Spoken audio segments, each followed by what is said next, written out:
When the transgender revolution first began, it seemed that it just took over and that there was no one who was prepared to speak out against it.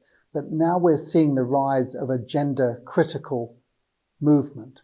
And you might think it would just be Christians or people of faith who are raising questions about this, but there are a whole lot of different groups now who have joined in with their concerns.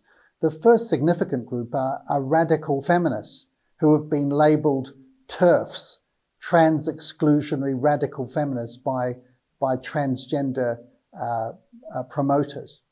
And the feminists are concerned because they say, well, trans women are not real women. They don't know what it is like to grow up as a girl and be a woman.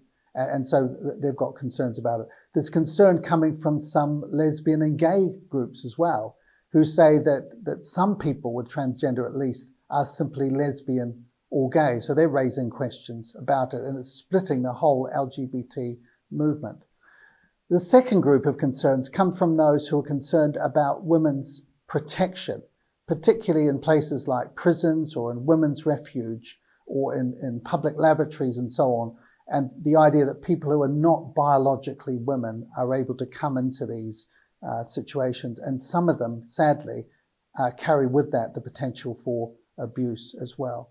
Then there's concern from psychologists who tell us that the vast majority of people who identify as trans, as children or young adults, actually cease to want to change by the time they reach late adolescence. And so that we should be have a very cautious watching approach and not be actively trying to promote them or move them on to transitioning.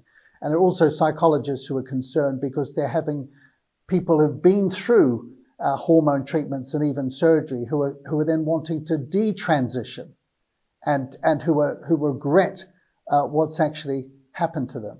And then there are concerns from doctors who are raising questions about where's the evidence to tell us that puberty blockers and hormones and surgery actually make a real positive difference to people's mental and physical health and help them. It's just not there. And a lot of these young folk are being misdiagnosed. Either it's just a passing phase, or perhaps they're lesbian or gay, or perhaps some of them have other mental health problems like autism, where there is an association.